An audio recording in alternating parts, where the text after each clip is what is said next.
Seperti ini huruf A-nya. Dan biasanya merujuk kepada perempuan. Ya, dari segala penjuru mata angin ya Bu. Artinya ya jadi langsung ngomong ya. Sini. Belum wangi.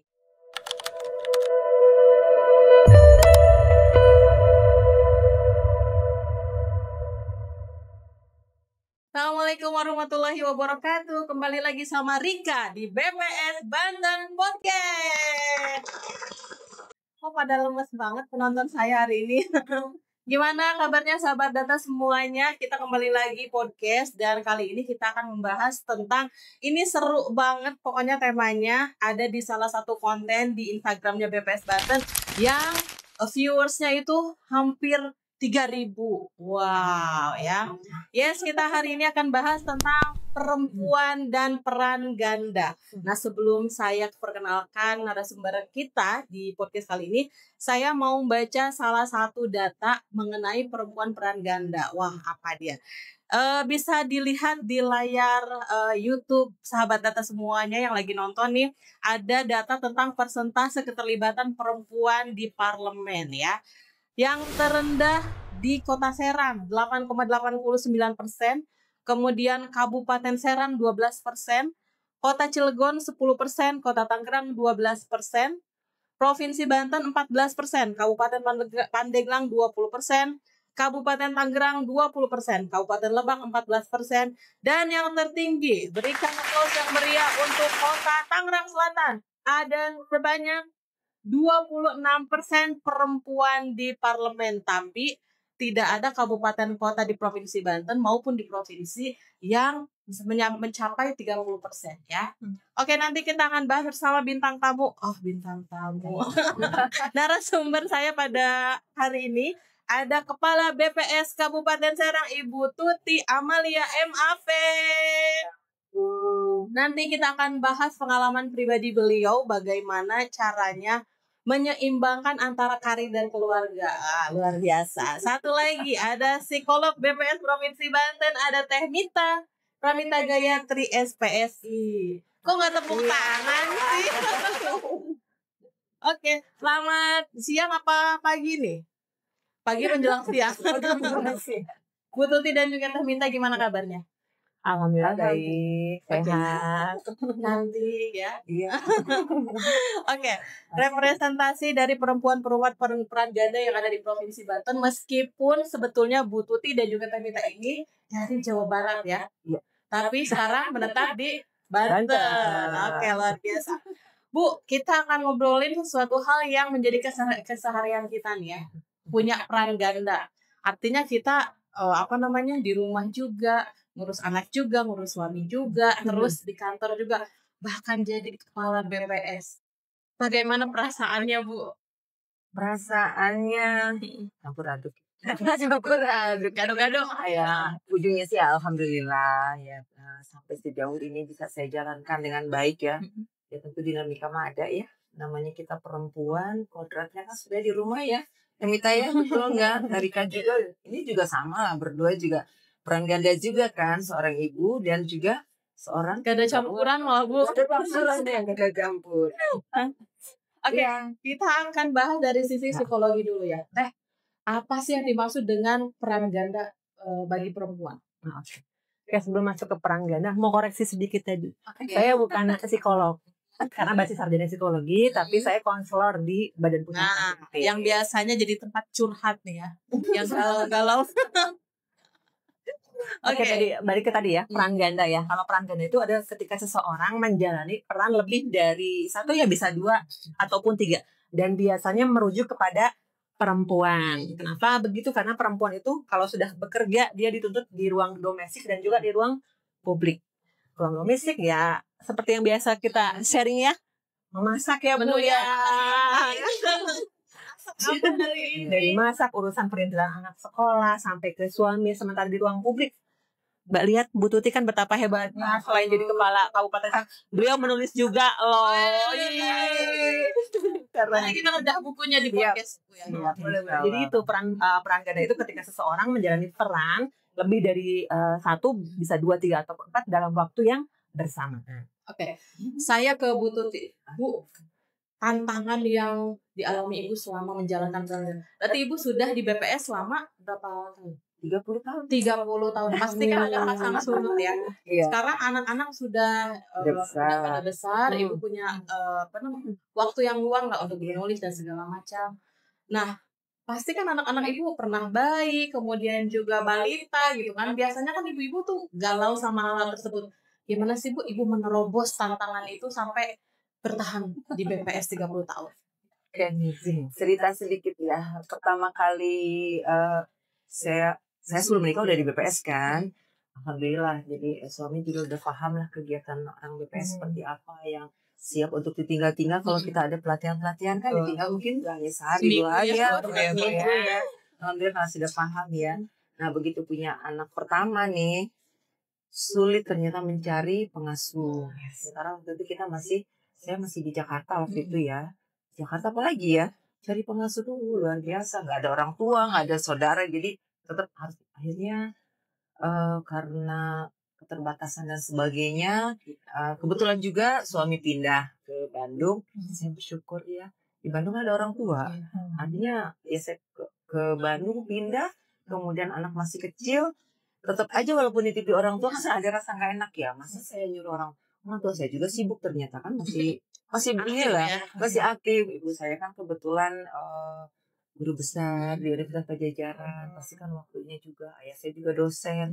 Udah di rumah nggak akan ada siapa-siapa, tapi harus butuh pengasuh. Saking susahnya mencari pengasuh, sempat galau dan menyatakan kepada bapaknya anak-anak, udah deh kayaknya saya nggak usah kerja ya, anak saya nggak ada yang jaga. Sempat menyerah. Iya, sempat aduh gimana nggak ada yang jaga, mau menyerah gimana gitu ya. Jadi ya sudah, tapi suami yakin nggak mau kerja, malah suami gitu yang membesarkan hati gitu. Yakin nggak mau kerja, sekarang anaknya masih kecil, anaknya udah besar, nanti di rumah sendirian loh. Paham betul kayaknya ini saya nggak bisa ya tinggal di rumah sendirian. Benar-benar definisi belahan jiwa ya Bu ya. Ya Allah. Akhirnya ya sudah, dari situ adalah solusi. Kebetulan ada juga dari siapa ya waktu itu, ada keluarga famili dari kampung bawa yang asuh, ya udah. Alhamdulillah. Di balik kesulitan pasti ada kemudahan ya. Iya, jadi kalau kita sempat menyerah, kalau kita ya pasrah lah waktu itu ya, cenderung pasrah, akhirnya diberi jalan juga. Karena itu banyak juga dialami sama ibu-ibu muda yang galau, aduh mau meneruskan karir atau misalkan meninggalkan anak dengan neni di rumah gitu ya.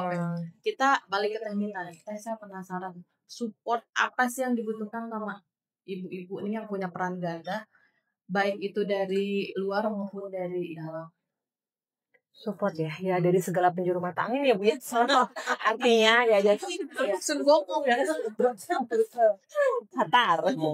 Artinya dari terutama kalau sudah menikah ya, pasangan dia suami harus berbesar hati ketika kita tidak bisa melayani, seperti kalau kita misalkan stay di rumah. Dari anak-anak juga, bahwa ibu akan ada tugas untuk keluar, kalian harus bisa lebih mandiri. Dan juga dari ART ya Bu ya, itu saya juga pernah mengalami seperti yang Ibu alami ketika awal-awal anak bungsu saya lahir itu. Apa resign ya, dan jawaban suami sama seperti yang jawaban suami Ibu kasih, yakin mau resign. Nah, jadi dari suami dari anak, dan kalau orang tua ya Bu ya, orang tua itu yang membesarkan untuk selalu terus, Neng jangan berhenti, Neng harus bisa terus maju, kalau bisa sekolah lagi. Itu yang tetap saya pegang sampai sekarang. Betul. Tentunya apa sih selain keluarga di rumah juga, mungkin teman-teman kantor kali ya Bu ya, supportnya saling memaklumi, saling mengerti gitu ya, saling backup ya Mbak ya. Termasuk institusi ya Bu ya. Betul. Dulu di BPS Provinsi Banten, sekarang ini ada ruang laktasi. Artinya udah ramah buat ibu-ibu menyusui untuk bisa support tetap mengasihi di rumah ya. Itu udah salah satu bentuk dukungan dari institusi. Banyak cara ya. Betul. Oke. Saya lanjut ke Bu Tuti karena saya penasaran banget, karena saya di BPS belum 30 tahun gitu ya. Dan baru mau 3 tahun tapi ternyata gonjang-ganjingnya luar biasa. Kerjaan kita bertubi-tubi ya Bu ya. Strategi nih Bu, apa yang Ibu terapkan terhadap keluarga di rumah sehingga mereka bisa mengerti bahwa kita punya tugas yang lain yang gak kalah penting juga di kantor? Strateginya gimana nih Bu? Strateginya sih akhirnya saya memaksa mereka untuk mandiri. Jadi dari mulai usia kecil tuh mereka udah mandinya sendiri, pakai baju sendiri ya tetap kita ajarkan ya semuanya karena saya selalu ingat ya ibunya tidak seperti ibu-ibu yang lain yang bisa melayani sepanjang hari. Jadi kalian harus bisa sendiri, harus bisa mandiri. Ya mungkin saya juga melihat dari ibu saya ya. Saya juga dari kecil sama ibu saya dipaksa mandiri karena ibu saya pun orang yang sangat super sibuk. Tiap malam tuh saya ingat ibu saya itu kalau saya mau tidur nih, saya diiringi dengan lagunya Mesin Ketik Ibu. Ini bukan terus aja bikin apa gitu namanya dosen ya pasti kan harus ada besok buat bahan ngajar besok alasannya gitu atau tiba-tiba jadi buku ibu tuh gitu kan jadi seorang mesin ketik ibu nih kalau tiap malam sampai isengnya saya dengan adik saya waktu kecil kan ibu ngetik mulu gitu ya kita umpetin huruf A-nya gitu. Pengen ibu tuh jangan ngetik aja bu gitu jadi ya sampai sih ya namanya anak kecil ya biasanya kan anak juga gitu sampai anak-anak tuh ya mandi kadang ada nakalnya anak-anak ya mandi itu air aja nggak pakai sabun gitu saya pakai di sini belum wangi kayak gitulah namanya anak-anak terus karena rumah juga jauh ya rumah kan jauh jadi kita tuh kalau berangkat itu sholat subuh berangkat iya kan karena saya juga kantor jauh anak saya untuk sekolah juga jauh jadi anak-anak juga udah terbiasa pagi-pagi udah langsung nggak apa-apa makan di mobil nanti mereka tidur lagi ke itu perjuangan. Ya, tapi yang saya rasain juga karena sama gitu kerja juga, jadi anak-anak lebih samsat ya sih karena kita tidak memberikan semua, tidak melayani semua kebutuhan mereka, jadi mereka udah bisa ngatur sendiri gitu. Pada akhirnya terkondisikan ya anak-anak juga bisa dari kecil kan menyesuaikan dengan Bu, ibu kan sudah ke berapa BPS sebelum akhirnya mendarat di Kabupaten Serang gitu. Cerita sedikit. Awal mula kerja di BPS saya dipusatkan. Di pusat itu tahun 94 sampai dengan 98. 98 saya pindah ke BPS Kota Bandung. 99 di BPS Provinsi Jawa Barat. 2007 ya, 2007 akhir saya ke BPS Kota Cimahi. 2013 saya ke BPS Provinsi Daerah Istimewa Yogyakarta. Kemudian 2016 saya ke Provinsi Kepulauan Bangka Belitung. Wah, agak jauh nih. Iya, nyebrang laut ya. Kemudian 2018 saya ke Provinsi Banten. 2020 ke Kabupaten Serang. Berarti anak-anak selalu dibawa kemanapun itu? Saya bawa. Selalu saya bahkan saya berpikir masih kecil itu anak-anak masih butuh kita. Dan saya berpikirnya masih TK, masih SMA, masih gampang lah pindah-pindah sekolah. Kecuali yang besar ya. Karena ketika kita jauh ke Jogja itu kan yang besar pas kelas 3 SMA udah mau ujian. Jadi dia sama neneknya gitu kan. Banyak hal yang ternyata harus dijalani sampai punya posisi besar. Iya.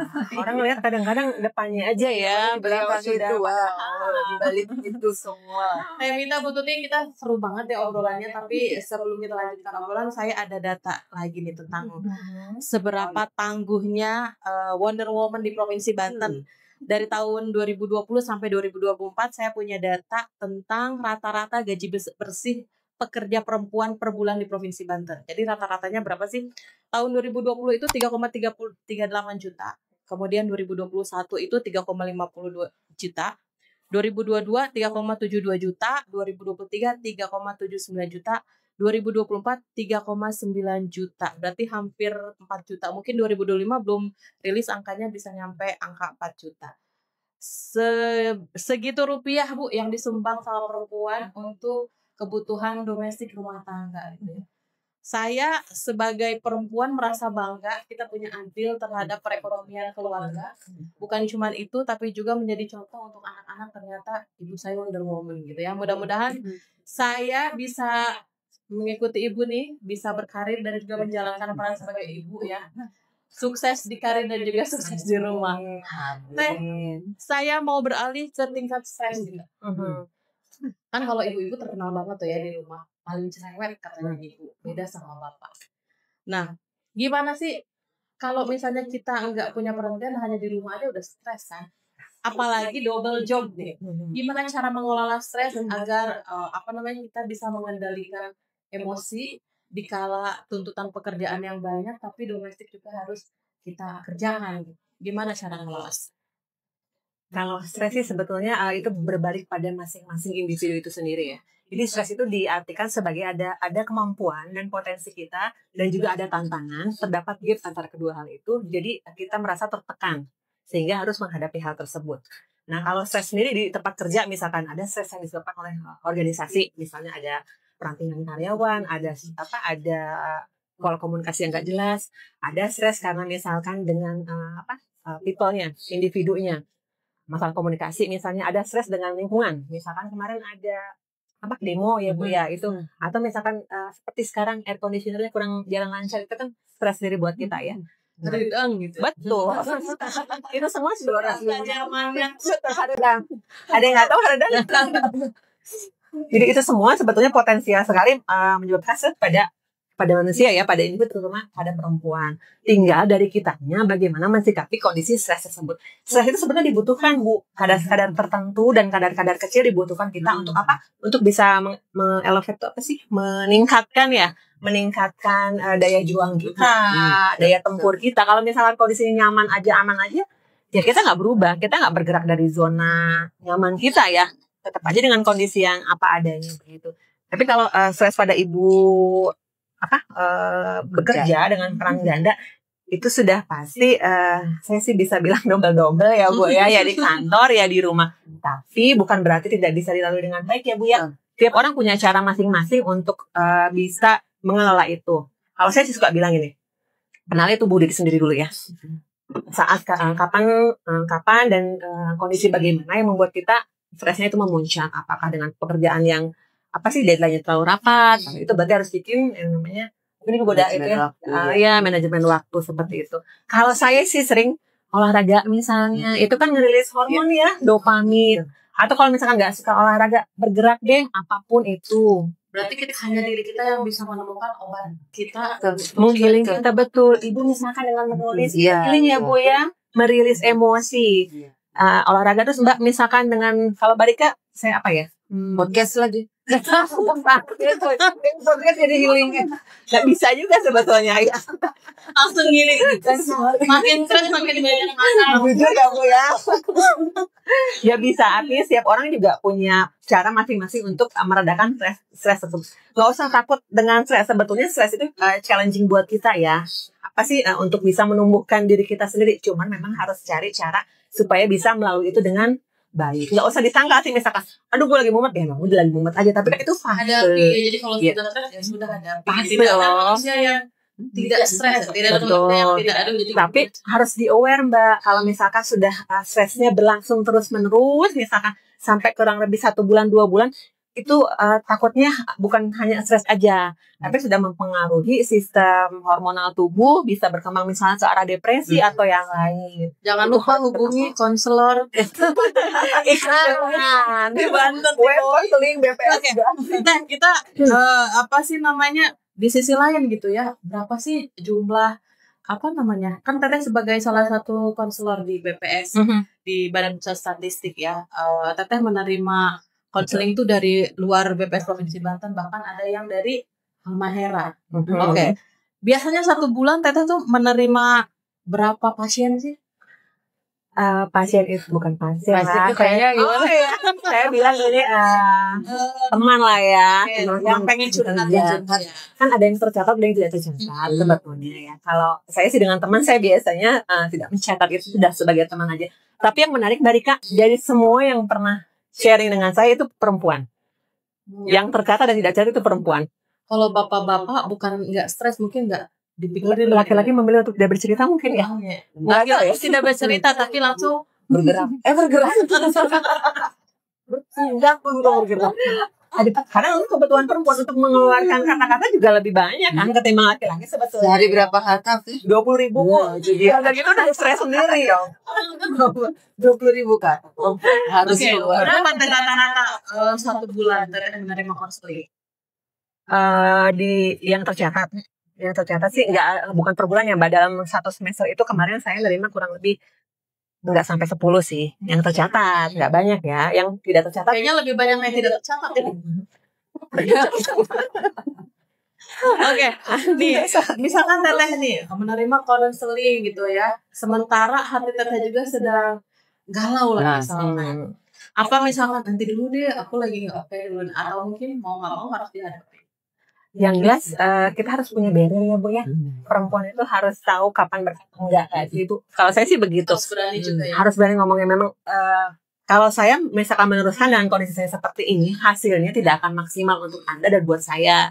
Jadi kalau misalkan yang tidak tercatat sih biasanya saya ngomong, boleh nggak aku lagi ada ini, nanti agak siang atau sore. Tapi kalau yang tercatat sih ya mau nggak mau Mbak. Gitu sih makanya, iya udah. Bisa makan cilok. Iya. Oke, Feeling sendiri dulu ya. Iya, betul. Bu, kalau zaman sekarang nih anak-anak muda, Ya. mungkin kalau saya kan milenial nih di atas saya mungkin sekarang kan lagi mulai banyak banget yang mau nikah tuh ada perjanjian pernikahan. Perlukah kita sebagai perempuan mempunyai peran ganda ada komitmen sama calon pasangan kita di awal pernikahan? Ya, kalau namanya komitmen perlu ya, tapi apakah perlu tercatat atau tidak itu saya nggak bisa jawab. Tapi kalau komitmen harus ada, karena kan jangan lupa pernikahan itu ibadah yang panjang. Tuh. Ya kan, mulai dari kita nikah sampai nanti kita kan harapannya sampai apa namanya? Adem banget dia Till dengerin death itu. do us apart gitu ya. Till death do us apart tuh gak ya Bang? Itu ibadah yang panjang. Jadi jangan sampai kita salah gitu kan. Jadi harus komitmen. Terima nggak? Nah, seperti itu emang harus ada. Karena ya nanti perjalanan seperti kita ini, begitu di tengah, di awal masih manis ya. Begitu di perjalanan tiba-tiba punya anak, nggak punya itu bisa. Kalau kita nggak bisa bicara komunikasi dengan baik, itu bisa jadi suatu pemicu. Betul. Ini juga gitu kan. Jadi memang harus ada tahu peran masing-masing gitu ya. Tapi insya Allah sih biasanya ya yang pengalaman saya itu kalau kita yang bekerja, bukan berarti yang nggak bekerja. Biasanya suami juga paham gitu ya, ketika misalnya kita lagi ini berarti ini mungkin di kantor sedang ada apa gitu. Harusnya sih kitanya, sudah menerima resiko. iya, karena dia udah tahu kita ketemunya udah saya kerja, saya dia kerja. Nah, seperti itu. Jadi buat anak-anak yang masih muda ini kalau sudah komunikasi tetap diobrolkan, harus diingetin ada. Nanti lagi. ya kalau misalnya sudah nikah, saya mau tetap kerja loh, boleh nggak? Kalau anak zaman sekarang itu kan perlu pencatatan ya, makanya ada perjanjian pranikah. Iya. Saya diizinkan untuk terus bekerja. Tadi saya pengen kita cerita kalau kita lagi galau juga nih, lagi juga tiba-tiba ada yang pengen curhat ke kita gitu ya. Teh Mita mah di sini kan memang jelas ya konselor. Saya sebagai kepala Depresus mengambil peran Teh Mita juga, Iya, karena betul. ketika pegawai ada yang masa saya taruh saya juga lagi stres juga mungkin saya mungkin ya yuk sini Mau nggak? ya udah ngobrol aja. Jadi akhirnya saya mencoba saya lupakan dulu masalah. Ya udah berarti begitu saya dengar sih, tapi dari situ saya jadi stres saya hilang karena saya merasa gini, Gening ayam lah masalahnya lebih berat ya Nah, kamu suka saya dalam hati manja amat sih cuma segitu aja dipikir sampai stres. Duh dia tuh lebih berat lagi loh masalahnya. Jadi kita akhirnya hilang udah stres kita. Jadi dengan orang concern, oh jadi kamu saya itu seperti itu. Tapi saya harus bisa ngomong juga dengan dan bersyukur ya Bu ya bersyukur kalau kita juga. tuh Iya. Ternyata masalah orang lain lebih berat dari kita. Berarti ada Belum gunanya pernah di juga rumah dari mendengarkan ya, Bu, ya. kalau anak udah besar mah ya, misal kalau masih kecil mah udah jelas ya ketahuan dia rungsingnya apa. Kalau udah besar tuh kayak saya kan udah berbesar nih, yang paling kecil kelas 3 SMA kan, yang dua, yang satu yang nomor 2 udah kerja, yang satu udah berumah tangga kan. Jadi kalau misalnya saya lagi aduh pusing nih kepala gitu kan, bisa pulang kantor udah pengen istirahat deh gitu kan, pengen istirahat kan, tiba-tiba telepon curhat kan dia kan nggak boleh dulu ya. Gak mungkin kan, jadi dia harus terlihat baik-baik saja gitu di mata anak itu, karena supaya mereka nanti kalau itu mereka ada saya takutnya saya khawatirnya ketika mereka akan curhat tuh jangan mama saya lagi pusing nih gitu, saya nggak bisa curhat kayak gitu kali. Jadi saya harus tampak baik-baik saja. Nah hanya di rumah tapi di kantor pun. Iya, karena Kalau ibu kan sebagai figur pimpinan, pimpinan kan. Jadi kalau udah di dalam ruangan, kalau saya marah-marah lah gitu. Udah keluar udah senyum lagi. Makanya salah satu cara tulis aja. Nah, iya, siapa saya tulis. Kalau tulis mah gak ada yang sakit hati ya. Ya benar nggak di sini cewek-cewek sedang nulis diary. Nggak ada yang sakit hati dah, cuman kita nulis di situ. Kayaknya kalau sekarang udah bukan terus dari lagi deh Bu. Kita itu angkatan kita mungkin. Karena sekarang sudah lebih ke enggak, tapi kita bangga ya Bu dengan usia kita masing-masing ya. Jangan pernah curhat di status. Nah, banyak banget yang curhatnya di sosial media itu berbahaya. Itu personal branding kita itu terancam kalau kayak gitu. Oke, saya mau baca data lagi nih. Ternyata banyak banget nih BPS punya data tentang perempuan ya. Salah satunya tingkat partisipasi angkatan kerja atau TPAK. Ini dihasilkan dari Sakernas ya, Survei Angkatan Kerja Nasional.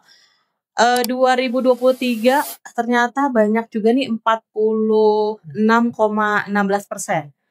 2024-nya TPAK perempuan 48,90%.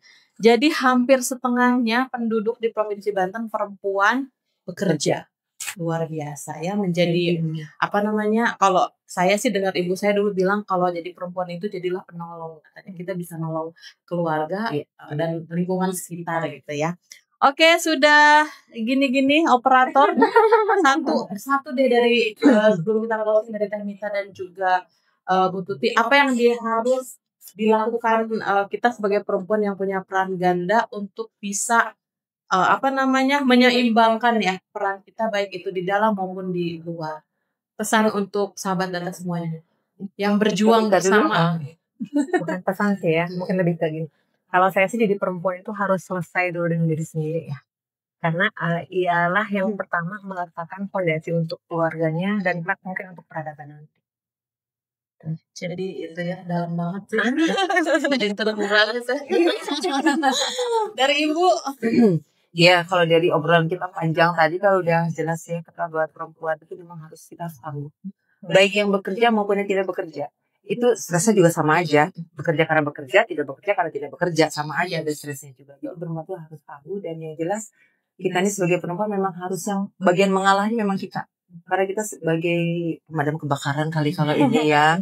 Kebakaran, kelaparan. Pokoknya jadi perempuan yang tangguh aja deh kalau saya sih seperti itu. Jangan manja, mudah menyerah juga. Jangan mudah menyerah, harus superwoman. Tepuk tangan dulu dong yang meriah untuk narasumber saya yang sudah hadir di hari ini ya. Ada Bu Tuti, Kepala BPS Kabupaten Serang. Bu, saya juga orang Kabupaten Serang. Yes. Terus ada Teh Pramita Gayatri yang selalu cantik dan juga energi. Terus ya, mendengarkan curhatan-curhatan kami Teh dan juga memberikan solusi-solusi yang mendamaikan jiwa dan raga. Wah, berat kan tuh. Terima kasih banyak sahabat data yang sudah menyaksikan podcast kita di episode kali ini, perempuan dan juga peran ganda. Mudah-mudahan menjadi inspirasi sahabat data semuanya. Jangan lupa saksikan terus BPS Banten Podcast hanya di YouTube channel BPS Banten. Satu lagi, Sensus Ekonomi 2026 mencatat ekonomi Indonesia. Wassalamualaikum warahmatullahi wabarakatuh. Waalaikumsalam.